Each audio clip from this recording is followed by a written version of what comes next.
नहमदुहु व नुसल्ली अला रसूलिहिल करीम अम्मा बाद। गुज़िश्ता नशिस्त में मेराज का वाक़या कदर तफसील के साथ आपके गोश गुजार किया गया। आज की इस नशिस्त में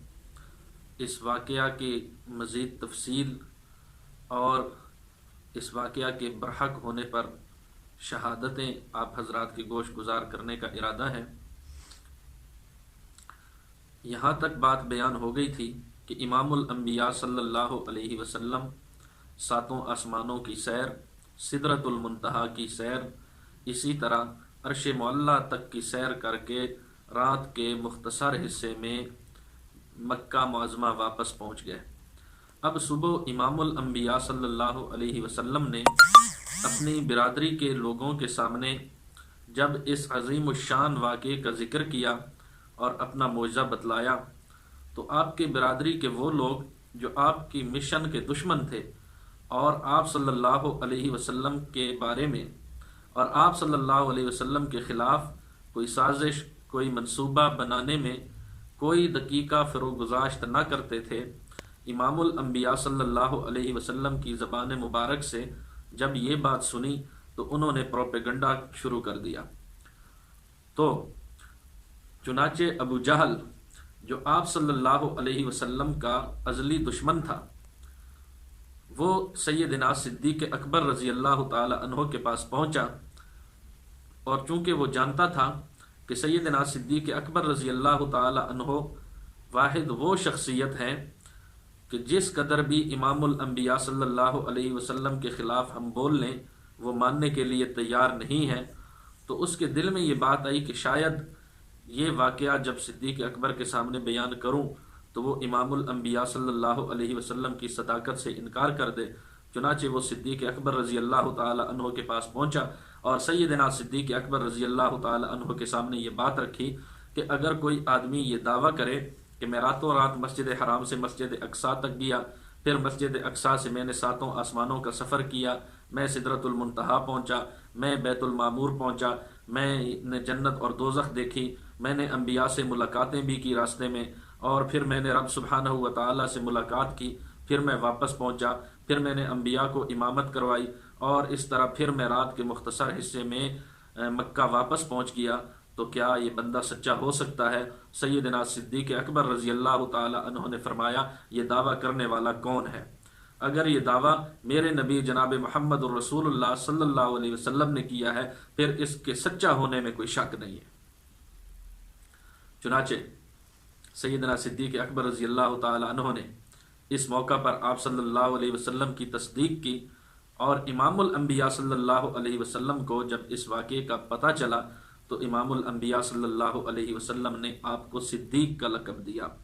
तो सैयदना अबू बकर रज़ी अल्लाह ताला अन्हो को सिद्दीक इस वजह से कहते हैं कि हर मौका पर इमामुल अंबिया सल्लल्लाहु अलैहि वसल्लम की तस्दीक बग़ैर चूँ चिरां के की। आइए वाक़या मिराज के मुताल्लिक एक गैर मुस्लिम की शहादत को बयान करते हैं। वो शहादत यूँ है कि इमामुल अंबिया सल्लल्लाहु अलैहि वसल्लम ने जब मुख्तलिफ बादशाहों को दावती ख़ुतूत लिखे जिनमें अपनी रिसालत के मानने की दावत दी, तो इमामुल अंबिया सल्लल्लाहु अलैहि वसल्लम ने हज़रत दहिया रज़ी अल्लाह ताला अन्हो को हिरकल शाह रूम के पास भेजा। उसने जब इमामुल अंबिया सल्लल्लाहु अलैहि वसल्लम का ख़त पढ़ा और इमामुल अंबिया सल्लल्लाहु अलैहि वसल्लम ने जो दावा रिसालत उसमें किया था उसको पढ़ा, तो चूँकि उस वक़्त अरब के लोग मुख्तलिफ़ ममालिक में तिजारत की गर्ज से जाते थे, तो अरब से एक काफ़िला रूम गया हुआ था। उस काफ़िले को जनाब हिरकल शाह रूम ने अपने पास बुला लिया और इस काफ़िले में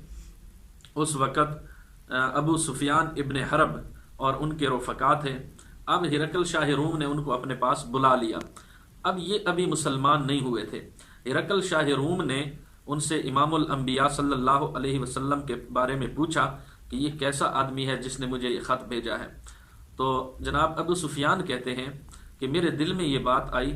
कि आज मौका है कि मैं इमामुल अंबिया सल्लल्लाहु अलैहि वसल्लम के ख़िलाफ़ कोई गलत बयानी करूं कि आप सल्लल्लाहु अलैहि वसल्लम की शान व शौकत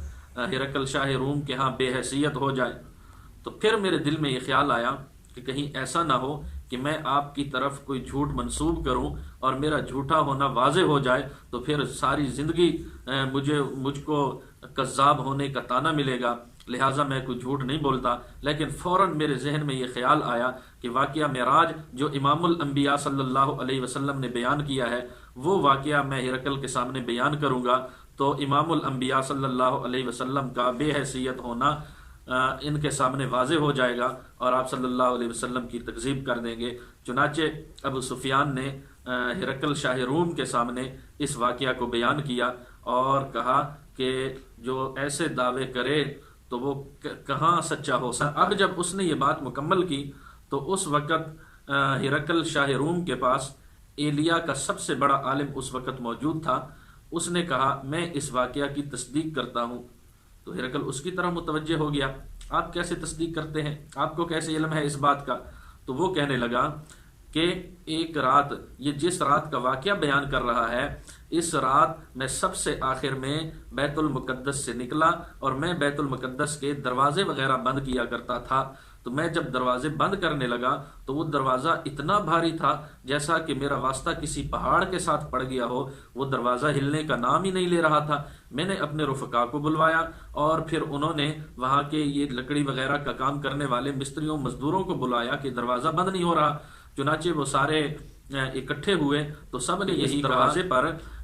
جناب یہ عمارت کا بوجھ آ گیا ہے، تو اب یہ اس کا کوئی حل نہیں نکل سکتا، صبح اس کو دیکھیں گے۔ تو کہتے ہیں کہ میں اس وقت وہ دروازے کھول کر رات کو گھر چلا گیا۔ اب صبح جب میں وہاں پہ پہنچا تو باہر ایک پتھر بھی پڑا تھا اور یوں محسوس ہو رہا تھا کہ اس پتھر پر رات کسی نے جانور باندھا ہے اور رات اس میں کوئی رہا ہے۔ اور اب صبح میں نے جب اس دروازے کو ہلایا تو بڑی سہولت کے ساتھ، بڑی آسانی کے ساتھ وہ دروازہ کھلتا رہا اور بند ہوتا رہا۔ تو مجھے معلوم ہو گئی یہ بات کہ یہاں آج کی رات کوئی نبی آیا ہے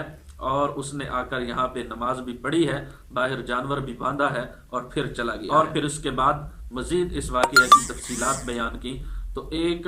غیر مسلم نے امام الانبیاء صلی اللہ علیہ وسلم کے واقعہ معراج کی تصدیق شاہ روم کے سامنے کر دی۔ مزید انشاءاللہ اس واقعہ کے متعلق اگلی نشست میں